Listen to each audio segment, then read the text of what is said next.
प्रिय विद्यार्थियों, हमने पिछले कालांश में भाषा क्या है, उसकी प्रकृति क्या है, भाषा विकास के क्या कारण होते हैं, या उन्हें यह भी मान सकते हैं कि भाषा परिवर्तन किस तरह होता है, इस बात की चर्चा की थी।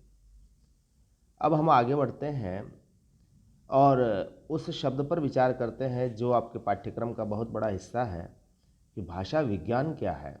भाषा को आपने समझ लिया कि वह यादृच्छिक ध्वनि प्रतीकों की व्यवस्था है जिसमें मानव समाज के व्यक्ति आपस में अपने विचारों का आदान प्रदान करते हैं।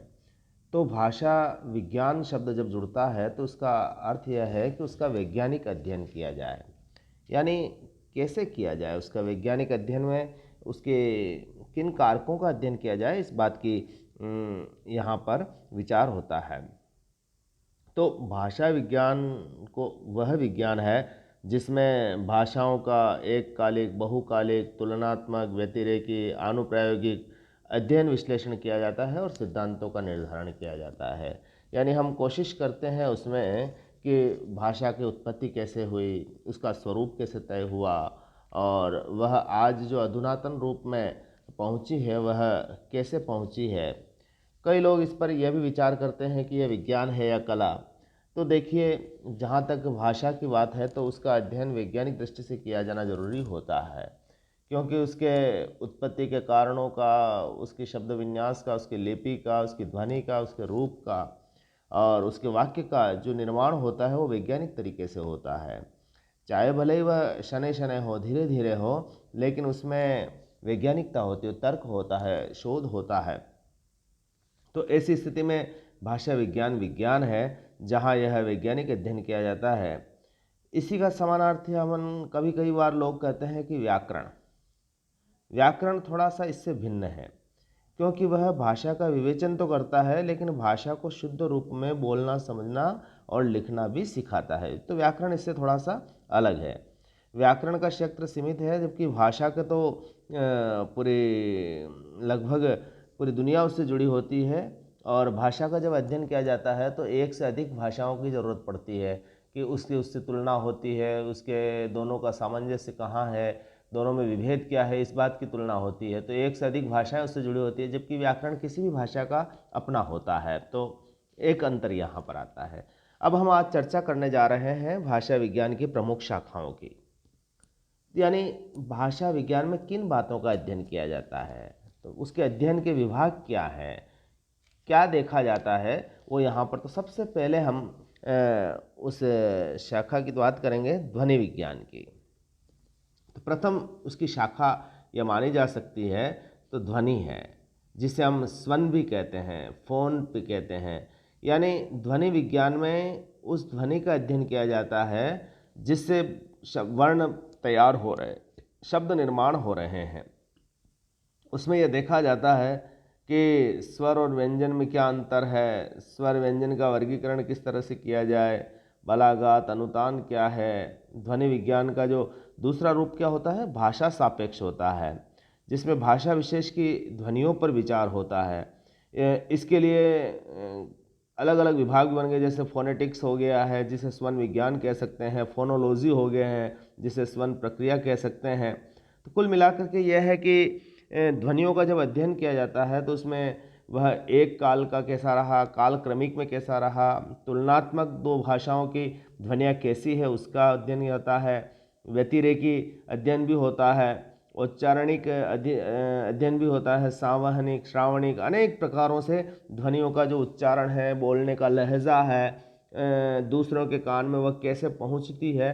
तो इसके लिए हमें ध्वनि विज्ञान की आवश्यकता पड़ती है। और ध्वनियों का जो निर्माण कहाँ से होता है, कौन सी स्वर तंत्रियाँ कहाँ से किन वर्णों का उच्चारण करती है, किन ध्वनियों का उच्चारण करती है, तो इस बात का इसमें अध्ययन होता है। ध्वनि से ही वर्ण बनते हैं और वर्ण से शब्द बनते हैं। तो जो शब्द हैं वो शब्द कैसे निर्मित हो रहे हैं। शब्द विज्ञान के लिए अंग्रेजी में वर्डोलॉजी कोई शब्द हो सकता है, या शब्द विज्ञान जैसे इसमें शब्दों की व्युत्पत्ति, उसकी रचना, उसका निर्माण, उसका शब्द भंडार, उसका रचना इतिहास आदि का वर्गीकरण इसमें किया जाता है। यानी किस भाषा के शब्द कैसे बने, उसके निर्माण की क्या प्रक्रिया है, शब्द शिल्प प्रक्रिया क्या है, उसका अध्ययन इस शाखा में होता है। तो किसी भाषा के शब्द भंडार का इतिहास, उसमें परिवर्तन के कारण क्या हैं, दिशाएं क्या हैं, शब्दों से संबद्ध अनेक प्रकार के जो मॉर्फोलॉजी यानी रूप क्या हैं, उसका अध्ययन इसमें होता है।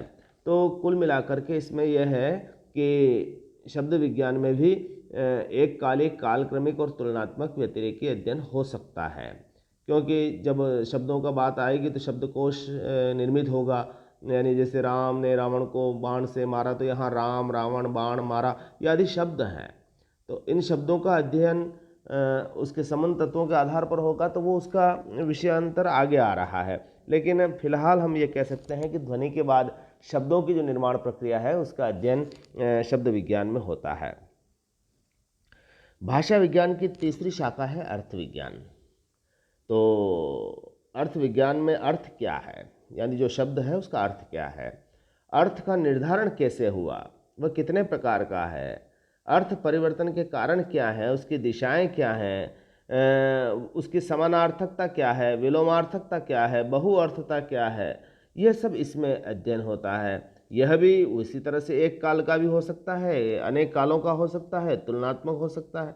लेकिन ध्यान रखना होगा हमें कि अर्थ विज्ञान में जो शब्द है, उपसर्ग है, प्रत्यय है, शब्दबंध है, पद है, पदबंध है, वाक्य है, प्रोक्ति है, मुहावरे, लोकोक्तियाँ आदि के अर्थों का भी अध्ययन किया जाता है, जिससे उस अर्थ की जो निर्मिति हुई है उसके विभिन्न कारक क्या रहे हैं इसका पता लगता है। आगे बढ़ते हैं। भाषा विज्ञान की एक और शाखा है रूप विज्ञान। रूप विज्ञान को हम अंग्रेजी में मॉर्फोलॉजी कहते हैं। तो रूप में क्या है कि जैसे आप देखें, इस भाषा में जो प्रयुक्त रूप होते हैं, पद होते हैं, उन्हें रूप कहा जाता है। अब पद कैसे बनता है, जैसे राम तो शब्द हो गया, रावण शब्द हो गया, बाण शब्द हो गया, मारा शब्द हो गया। लेकिन पद कैसे बना, जब उसमें विभक्ति चिन्ह लगा, जैसे ने, को आदि। जैसे राम ने रावण को बाण से मारा, यदि ने, को, से इन तीनों ही पदों को, तीनों ही विभक्ति चिन्हों को हटा दिया जाए तो शब्द रह जाते हैं। लेकिन जैसे ही ये परसर्ग लगे या विभक्ति चिन्ह लगे या कारक लगे तो इससे वह क्या बन गया, पद बन गया। तो राम ने एक पद बना, तो यह उसका रूप हुआ। तो एक तरह से इस रूप रचना कैसे बनी, जैसे संस्कृत में विभक्तियां लगकर रूप बनता था, हिंदी में आपके कारक चिन्ह लगते हैं, तो इस तरह से यह रूप बनता है। तो इसका भी अध्ययन होता है। हर भाषा का अपने परसर्ग होते हैं, कहीं उपसर्ग होते हैं, कहीं प्रत्यय होते हैं, कहीं मध्य सर्ग भी होते हैं चाइनीज जैसी भाषा में। तो रूप विज्ञान का इसमें यह अध्ययन होता है। इसके बाद आता है वाक्य विज्ञान। देखें आप, ध्वनि से शब्द बनता है, शब्द से अर्थ निकलता है, अर्थ से रूप बनता है और रूप से वाक्य बनता है। तो वाक्य की जो भाषा की जो मूलभूत सहज इकाई मानना चाहिए, क्योंकि जब तक वाक्य में कोई शब्द नहीं आता तो उसका कोई विशेष मतलब नहीं होता। केवल शब्द का एक सामान्य अर्थ हो सकता है, लेकिन पूर्ण अर्थ के लिए वाक्य का होना जरूरी है। यदि वाक्य विज्ञान को यदि ये देखा जाए तो भाषा विज्ञान की वह शाखा है जो वाक्य का अध्ययन विश्लेषण करती है, और यह भी अनेक स्तरों पर होता है। इस तरह से इसकी भी कई शाखाएं हो सकती है, जैसे पदक्रम क्या है, अन्वय क्या है, उसका निकटस्थ अवयव क्या है, उस वाक्य की केंद्रिकता क्या है, उस वाक्य का मूल क्या है, रूपांतरित वाक्य कैसा है, उसकी बाह्य संरचना कैसी है, आंतरिक संरचना, और उसके परिवर्तन के क्या कारण है, दिशाएं हैं, आदि दृष्टियों पर विचार किया जाता है। एक वाक्य का, जैसे हिंदी में यदि हम बात करें तो कर्ता, कर्म और क्रिया का स्वरूप बनता है। जैसे राम ने रावण को मारा, कर्ता हो गया, कर्म हो गया और क्रिया हो गई। लेकिन यही अंग्रेजी में आएंगे तो राम किल्ड रावण, तो यहाँ पर बीच में क्रिया आ रही है। तो वहाँ पर अलग अलग वाक्य के रूप, उसके जो अन्वय बनते हैं, तो वो उसका भी अध्ययन होता है कि हर भाषा के अन्वय क्या हैं। अंतिम जो भाषा विज्ञान की शाखा है, मुख्य शाखाओं की चर्चा कर रहा हूं, इसके अलावा भी और शाखाएं होती है। प्रोक्ति है।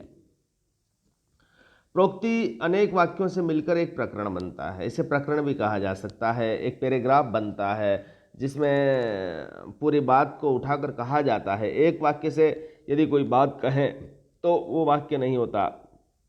लेकिन जैसे प्रोक्ति कैसे हुआ कि एक वाक्य देखें आप, लंका का अत्याचारी राजा रावण अयोध्या के राजकुमार राम की पत्नी सीता को उठाकर अपने रथ पर बैठा कर ले गया। पता चलने पर राम और उसकी सेना ने उस पर चढ़ाई की। युद्ध में रावण पक्ष के काफी लोग मारे गए। अंत में वही हुआ जो होना था, राम ने रावण को बाण से मारा और रावण वीर गति को प्राप्त हुआ। ये एक पूरी प्रोक्ति बनी, यानी एक घटना का वर्णन हुआ। तो ये प्रोक्ति ने पूरे वाक्य में, इसमें कई वाक्य आ गए हैं। तो प्रोक्ति विज्ञान भाषा विज्ञान की वह शाखा है जिसमें प्रोक्ति का अध्ययन विश्लेषण किया जाता है। इसमें भी जैसे वाक्य के क्या रूप हैं, ध्वनि है, इन सभी बातों का अध्ययन होता है। तो ये कुल मिलाकर के भाषा विज्ञान की प्रमुख शाखाएं हो गई। इसके अलावा गौण शाखाओं में लिपि क्या है, भाषा की उत्पत्ति कैसे हुई, उसका वर्गीकरण कैसा हुआ, भूगोल क्या है, कालक्रम क्या है, इन बातों का भी अध्ययन होता है। फिलहाल आज के कालांश में हमने बताया है कि भाषा विज्ञान की प्रमुख शाखाएं क्या है। आप इन शाखाओं का विशेष थोड़ा गहराई से अध्ययन करने के लिए डॉक्टर भोलानाथ तिवारी की किताब भाषा विज्ञान का अध्ययन करें। उसमें काफ़ी आपको कई उदाहरण सारे मिल जाएंगे। और इसके बाद इस प्रश्न को भी विशेष तैयार करें कि भाषा विज्ञान की प्रमुख शाखाएं क्या है, तो आपको पढ़ने में सहायता मिलेगी। आज बस इतना ही, शेष हम अगले कालांश में पढ़ेंगे।